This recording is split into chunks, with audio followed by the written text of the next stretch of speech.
Je suis en compagnie du président directeur général, Monsieur Laurent Deverlange. Monsieur Deverlange, bonjour. Bonjour Bruno. Alors, comment devient-on un professionnel du caviar?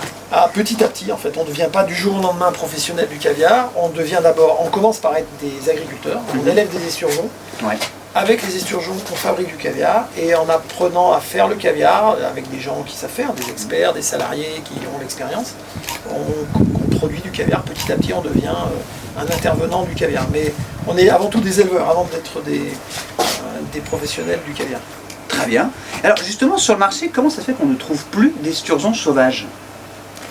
Parce que malheureusement, entre les années 20 et 60, on a détruit toute la ressource naturelle. Enfin, on avait commencé déjà avant, en particulier dans la Caspienne.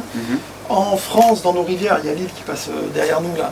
Il y avait également des esturgeons sauvages, mais ils ont commencé à disparaître quand on a fait des barrages, quand on a fait des gravières pour exploiter les rivières et récupérer du sable. On a détruit l'habitat naturel des esturgeons. Ouais. Donc petit à petit, ça plus la surpêche, on a détruit entièrement les esturgeons sauvages qui vivaient pourtant sur Terre depuis des dizaines de millions d'années. En un siècle, on a fait disparaître l'esturgeon de la surface de la Terre. Ah oui, effectivement. Mais alors, niveau gustatif, quelle différence y a-t-il entre un caviar sauvage et un caviar d'élevage? Est-ce qu'il y a une différence de goût? Oui, forcément, il y a une différence de goût. Mais non, c'est surtout que déjà, c'était pas tout à fait les mêmes recettes. Comme le caviar était pêché sur des bateaux, ensuite il était mis en boîte et il arrivait jusqu'à Paris dans des conditions de transport plus ou moins aléatoires et certainement pas avec de la glace. On était obligé d'avoir des recettes très fortes en sel. Et le caviar avait un goût bien oxydé et très fort. Aujourd'hui, on ne travaille pas du tout le caviar de la même façon, on travaille en produits frais, donc avec des conditions d'hygiène importantes, de façon à réduire le taux de sel petit à petit.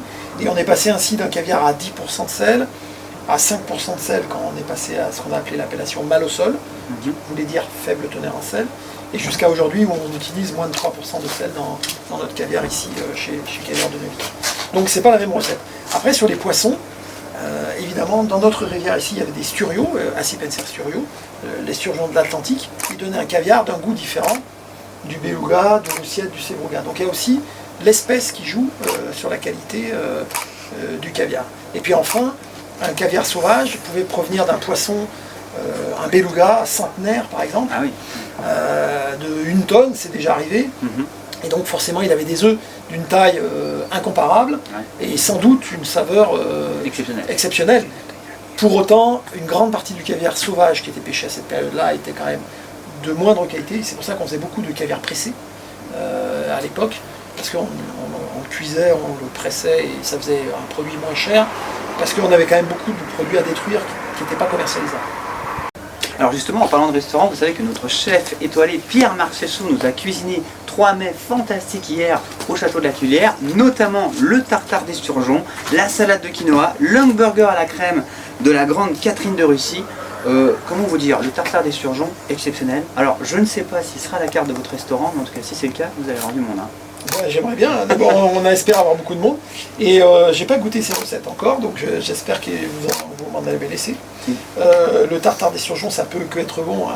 L'esturgeon, c'est un poisson qui mérite d'être beaucoup plus connu qu'il ne l'est aujourd'hui, surtout qu'il n'a pas d'arête, il est facile à travailler, il a une texture très agréable, donc il n'y a aucune raison. Pour le moment, la carte, on a une carte provisoire, avec du tartare de bœuf limousine au caviar par exemple. Ah oui. Mais ce genre de recette évidemment pourrait rentrer dans notre carte avec plaisir. Les travaux sont en cours, on a défini une charte d'aménagement qui me semble va plaire, donc j'espère et qui devrait servir de modèle pour d'autres boutiques. Donc on a d'autres projets dans d'autres villes, et on va, même à Neuville d'ailleurs aussi, revoir notre aménagement en fonction de cette nouvelle charte.